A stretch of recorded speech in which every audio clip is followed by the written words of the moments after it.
Hello and welcome back everybody to another chess lesson with Zach. Today I'm going to show you a dirty chess trick to win very fast. I know this is all set up. This is actually what it will look like in the end. So let's just go back here. Yeah. This is an opening for white, and it is called the fried liver attack. This is the second time I've recorded this because I messed up and I did something in the last video and realized that it was the worst move possible. And I screwed up. So, anyway, I recommend this opening for really anybody playing Blitz at, an intermediate level, I'd say, or beginner. Nothing very high. I'm not too high myself. I'm kind of an intermediate. But in regular chess, I really don't recommend this too much unless they let you. That would be amazing. But there's a very small chance as long as they're experienced with the fried liver. Well, the fried liver is not what we're teaching. We are teaching the fried liver attack. The fried liver is something like this. And you bring your bishop out, and it ends up like this. And this is threatening a fork here.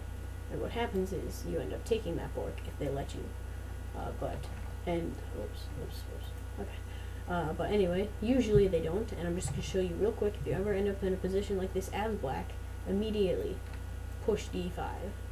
Because after they take, you threaten their bishop, and the trap is invalid. Because if they try to push, you just simply take the bishop.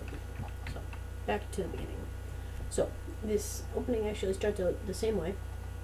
So let's go ahead and start with e4, e5, knight f3, knight c6, then bishop c5, or c4, sorry. And for this trap to work, they have to play the two knights defense. If they don't, I would recommend having something like the Joko piano, just, as a backup. I personally kind of like it. It's kind of overpowered, but yeah, it's really you should just have something as a backup just in case, because something like this turns into the Italian game, and it's kind of fun actually. But anyway, so two knights defense, and when you do this, they actually will push this pawn, and when you take, here's the key move. And black's blunder, because that pawn on d5 is actually a poisoned pawn. And what a poisoned pawn is, basically, it's a pawn that is kind of out there and waiting to be taken, and once it is, bad things happen for the person who takes it. So that's basically what that is. Another thing to note is that this opening does violate one of the opening principles, which I will talk about in a later video. And it's never move a piece twice in the opening, and also that goes along with only sacrifice a piece if you have great cause, not a good cause, not a possible cause, great, and it works. In best situations, it leads to mate. So anyway, you will move this piece twice, and after d5 takes, they take the poisoned pawn. Now, this is where the sacrifice part comes in, and this is a great cause. You're going to sacrifice this piece, and you're going to get a massive positional and material advantage. So, you're going to take this pawn. Now, if they don't take back at their king, they're obviously going to lose one of their pieces, one of their strongest pieces, so they obviously have to. And after this queen check on f3, there's a couple things that could happen. One, they get mated in two, well, possibly three, if they go here on g8, because after bishop takes check, well, I guess they could go here, but here is just mate. So that does not work. That was another thing I had forgotten to mention in the last time I recorded this, so they were forced to take with queen. They could go check, here, checkmate. So yeah, that's what happens if you do that. If you ever end up in this situation, don't ever go to g8.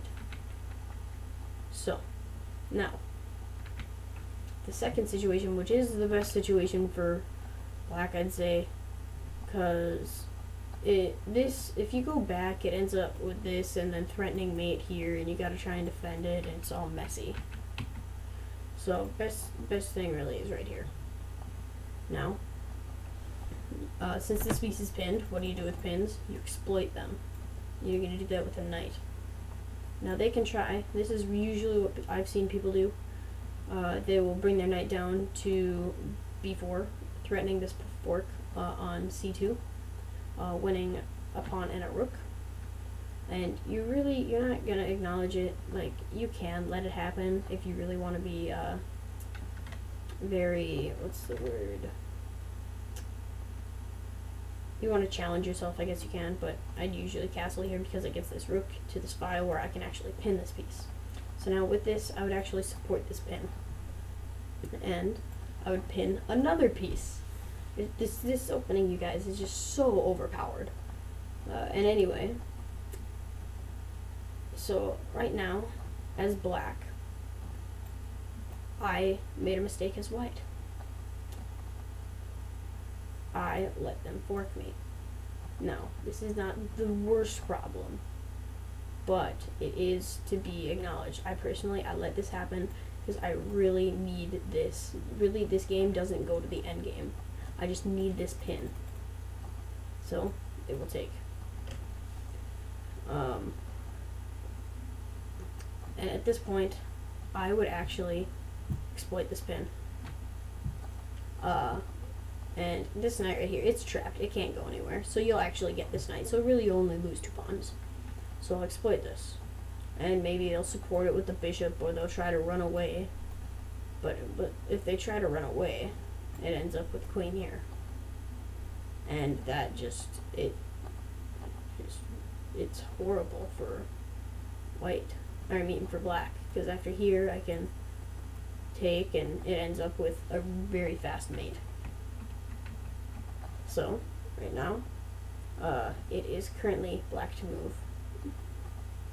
And I would personally support this. So now,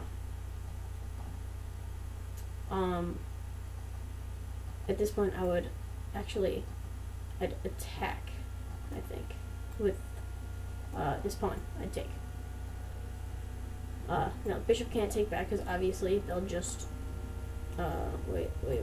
I got mixed up here. I think I screwed it up. Well, I guess they can't take back, but now that's pinned. And now I can just go here. And don't worry about this knight. It's pinned. It can't move. Now they may move back to try to get out of this pin, at which point you can just simply take. So that's not a very smart idea on their part.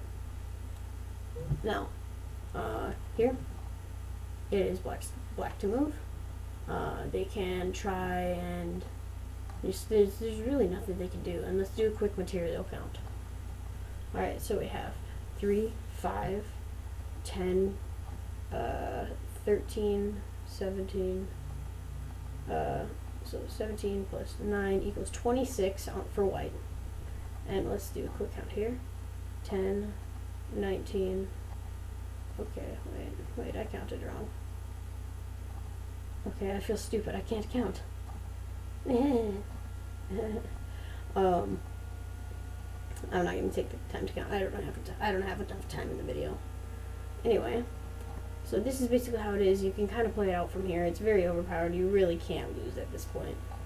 But, so anyway, thank you so much everybody for watching. This is going to be my first of a few series of very short series of videos. It's going to be called Dirty Chess Tricks to Win Fast. I know I'm taking the name from GJ Chess. He's my favorite chess YouTuber, but I thought that I'd be able to help my channel out with it because I've learned from him. And go check out his channel. I'll probably leave a link in the description, but thank you everybody for watching. Please remember to rate, comment, and subscribe, and I'll see you in the next video.